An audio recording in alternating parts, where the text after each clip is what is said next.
परिचय। अरुणा अपने दोस्तों के साथ बाहर खेल रही है। उसे सड़क पर एक ब्लेड पड़ा मिलता है। उसने इसे उठाया और इससे एक पत्ती काटने की कोशिश की। उसे पता चले इससे पहले ही उसकी उंगली कट गई। वह अपनी खून बहती हुई उंगली पकड़कर घर के लिए भागी।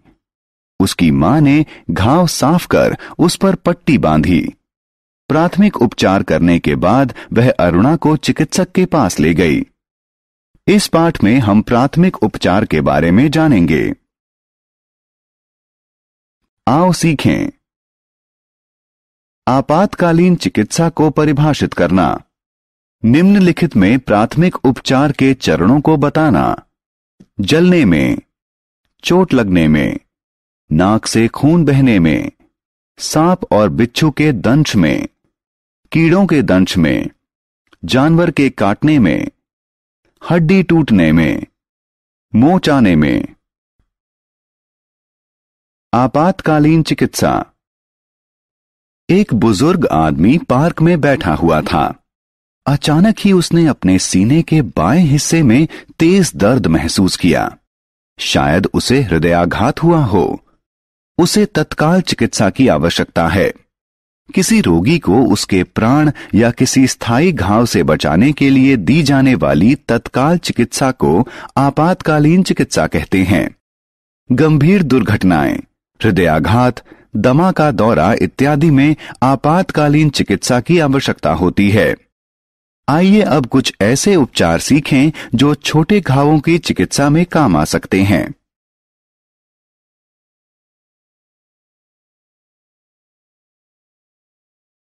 जलने के लिए प्राथमिक चिकित्सा। जलन, बिजली या रसायन जैसे अत्यधिक गर्म पदार्थ के संपर्क में आने से त्वचा पर होने वाला घाव है। जब एक व्यक्ति जलन से पीड़ित हो तो हमें जलन वाले स्थान पर ठंडा पानी डालना चाहिए या बर्फ रखना चाहिए। सूखे कपड़े से साफ करना चाहिए। जलन वाले स्थान पर जीवाणुरोधक मलहम लगाना चाहिए। चोट के लिए प्राथमिक चिकित्सा। त्वचा के कट जाने, फट जाने या उसमें छेद हो जाने से होने वाले घाव को चोट कहते हैं। जब चोट से खून निकले तो चोट को साफ पानी और साबुन से धोएं। जीवाणुरोधक मलहम लगाएं। चोट को पट्टी से ढकें। नाक से खून बहने पर प्राथमिक उपचार। नाक में स्थित रक्त वाहिकाओं के फट जाने से नाक से खून बहने लगता है। नाक से खून बहने पर हमें व्यक्ति को बैठाकर आगे की तरफ झुका देना चाहिए। नाक के नरम हिस्से को अंगूठे और तर्जनी से पकड़कर तब तक बंद रखना चाहिए जब तक खून बहना बंद न हो जाए।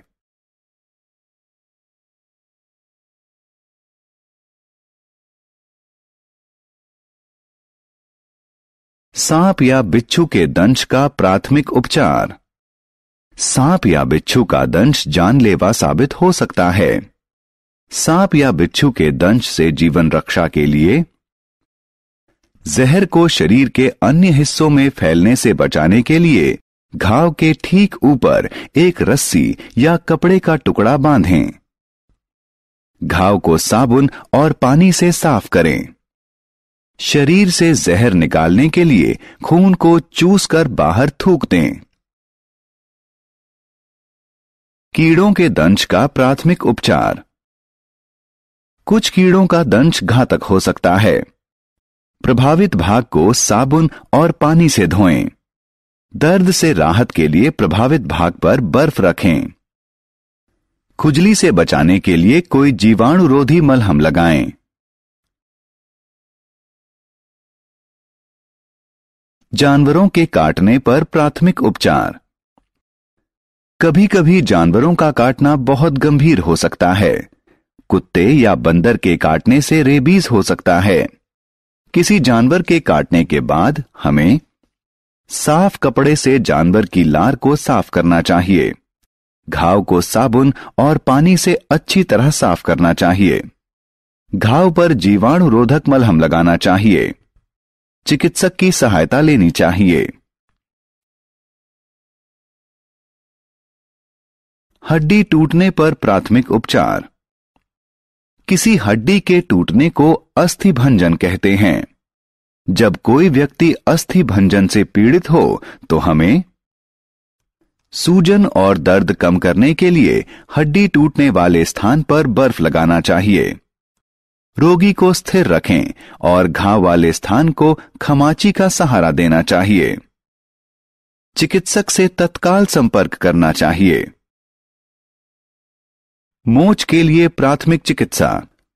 मोच अस्थिबंधों के संधियों के चारों तरफ उनकी क्षमता से ज्यादा खिंच जाने के कारण होती है।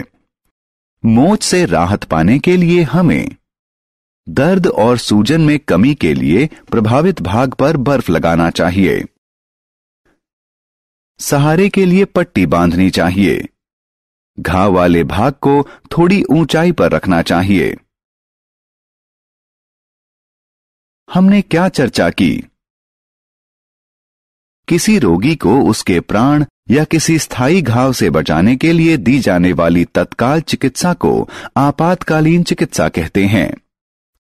बिजली या रसायन जैसे अत्यधिक गर्म पदार्थ के संपर्क में आने से त्वचा पर होने वाला घाव जलन कहलाता है। त्वचा के कट जाने, फट जाने या उसमें छेद हो जाने वाले घाव को चोट कहते हैं। नाक से खून तब बहता है जब नाक में स्थित रक्त वाहिकाएं फट जाएं। कीड़ों के दंश से गंभीर एलर्जी अभिक्रिया हो सकती है। अस्थिभंजन अस्थियों में होता है। अस्थिबंधों और रक्तवाहिकाओं के खिंचाव को मोच कहते हैं।